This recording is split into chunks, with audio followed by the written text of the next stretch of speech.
নমরুদ জালিম শাসকের বিরুদ্ধে দোনো জাহানের সুলতান নবীদের নবী মুস্তাফা জানে রহমত সাল্লাল্লাহু আলাইহি ওয়াসাল্লাম রোম থেকে শুরু করে পারস্য থেকে শুরু করে কিসরা কাইসার নাজ্জাশী শুরু করে Abu jail Utba Saiba Umayya তো আছে, সমস্ত জালিম শাসকদের বিরুদ্ধে 11 বছর ধরে আল্লাহর নবী লড়াই করেছে। শুনে রাখেন 40 বছর বয়সে নবী নবুয়তের এলান করেছে। আর নবী এসেছে 570-এ 40 যোগ করলে কত হয়? 610। নবী মেরাজে গেছে 621-এ। এই 11টা বছর পরে নবী মেরাজ থেকে নামাজ এনেছে। এই 11 বছর ধরে নবী কি করেছে? নবী এতিমদের পক্ষে লড়াই করেছে, বিধবাদের পক্ষে দাঁড়িয়ে জালিমদের বিরুদ্ধে লড়াই করেছে। অসহায় জ্যান্ত বাচ্চাদেরকে পুঁতে দেওয়া হতো, আজকে পুঁতে দেয় না, আজকে ভুনা করে খাচ্ছে, আজকে জুস করে খাচ্ছে। সেদিন পুঁতে দিত, এদেরই উত্তরসূরিরা সেদিন পুঁতত, আজকে তারা ভুনা করে খাচ্ছে। নিজের বিবেককে একবার পূর্ণ করুন। আপনার ঘরেও সন্তান আছে, ছোট্ট একটা বাচ্চা টেবিলের উপরে দাঁড়িয়ে হাসছে খুঁজছে, তার হাতে স্টিকার লাগিয়ে দেওয়া হলো, সে বুঝতে পারছে না কি ঘটছে। তার পিছনের গোপরে যে কোমরের যে সৌন্দর্যের গোস্ত, দুটো গোস্তকে জ্যান্ত অবস্থায় কেটে নেওয়া হলো। একটা 7 বছর বাচ্চা কন্যার সেটাকে জুস করে খাওয়া হচ্ছে। এদের উত্তরসূরিরা আগে জ্যান্ত পুত্র, তাদের সঙ্গে লড়াই করেছে রাসূলুল্লাহ। আমরা যদি নবীর উত্তরসূরি হই, তাহলে আজকে জালিমদের বিরুদ্ধে কারা কারা লড়াই করতে রাজি আছে? হাত তুলে দেখো।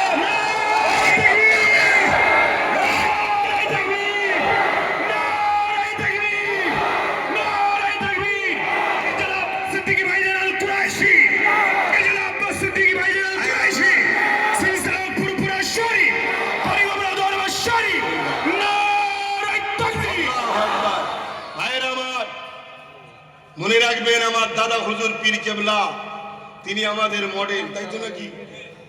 হ্যাঁ, তিনি আমাদেরকে কোরআন সুন্নাহ দিয়েছে, রসুল দিয়েছে, আল্লাহ দিয়েছে। তিনি শুধু গদিতে বসেছে আর জলসা করেছে, মাদ্রাসা মসজিদ করেছে, শুধু এটাতে সীমাবদ্ধ নয়, তিনিও কলিকাতার রাজপথে দাঁড়িয়ে জালিম ব্রিটিশদের বিরুদ্ধে হুঙ্কারও দিয়েছে। জোরে বলুন সুবহানাল্লাহ। আপনি মিলান, একটা আমাকে দেখান কোন নবী জালিম শাসকের পক্ষে ছিল, একটা দেখান কোন হাক্কানি আলেম জালিম শাসকের বিরুদ্ধে ছিল, একটা দেখান। ইমামে আজম তৎকালীন সময় জালিম শাসকের বিরুদ্ধে, ইমামে সুফিয়ান সাউরি, ইমামে মালিক, ইমাম বুখারী, কাকে নেবেন? আমার গরিবের নামাজের কথা বলছিলাম, তিনিও জালিম শাসকের বিরুদ্ধে ছিলেন না? হযরতে মুজাদ্দিদ আল পেসানি হতভাগা আকবরের বিরুদ্ধে ছিল, আমার মুজাদ্দিদ জামান ব্রিটিশদের বিরুদ্ধে ছিল। আজকে যারা জালিম তাদের বিরুদ্ধে আমরা থাকবো না? আর জালিমদের মধ্যে থেকে সবথেকে বড় জালিম তো তারা যারা আল্লাহর ঘরকে ভাঙতে চায়, যারা মসজিদকে ভাঙতে চায়, যারা ওয়াকফকে মিটাতে চায়, যারা কবরস্থানকে মিটাতে চায়, যারা ঈদগাহকে মিটাতে চায়। আজ এই দরবারের মাজার, দরবারের মাদ্রাসা, এগুলোকেও তাদের টার্গেট। হাত্তাকে মুজাদ্দিদ জামানের ফুরফুরা দরবার শরীফকেও তাদের টার্গেট। তাদের টার্গেট গরিবের নওয়াজের মাজারকে ভেঙে দাও। আজকে যে গরিবের নওয়াজ ভারতবর্ষে আমাদেরকে বসালেন, আমরা বেঁচে থাকতে গরিবের নওয়াজের এবং তার উত্তরসূরিদের উপরে কোন রকম আঁচ লাগতে আমরা দেব না। বলুন ইনশাআল্লাহ। রাখবেন, গরিবের নওয়াজ আমাদেরকে বসিয়েছে, গরিবের নওয়াজ একটা উটকে বসিয়েছে, তাকে তোলার ক্ষমতা এদের উত্তরসূরিদের ছিল না। সেদিন গরিবে নওয়াজ 90 লক্ষকে ইমানের কলেমা পড়িয়ে ভারতে বসিয়ে দিয়েছে। সেই 90 লক্ষ থেকে আজকে 60 কোটি 6060। আরে সেদিন তোরা উটকে তুলতে পারিসনি, গরিবে নওয়াজের বসানো 60 লক্ষকে তুলবি। এর স্বপ্ন যারা দেখছে তাদের মেন্টাল হসপিটালে পাঠানো দরকার আছে।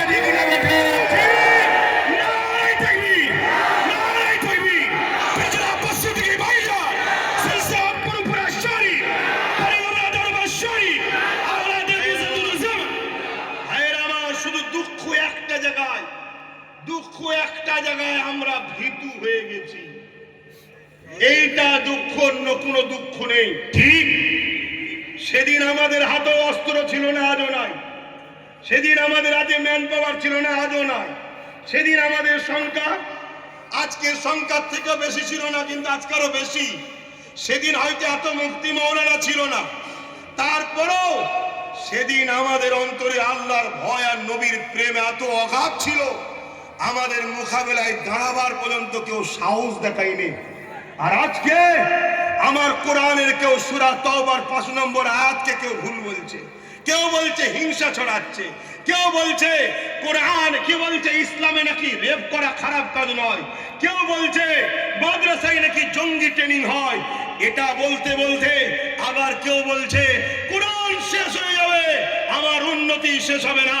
এরা এত বড় বড় কথা বলার সাহস পাচ্ছে একটাই কারণ, আমরা এদের কাছে বিক্রি হওয়া গোলাম হয়ে গেছি। তাই এ যুবক ওঠো, দাঁড়াও, এদেরকে বুঝিয়ে দাও আমরা সালাউদ্দিন আইবির উত্তরসূরি, আমরা খালিদ বিন ওয়ালিদের উত্তরসূরি, আমরা ওমর ফারুকের উত্তরসূরি।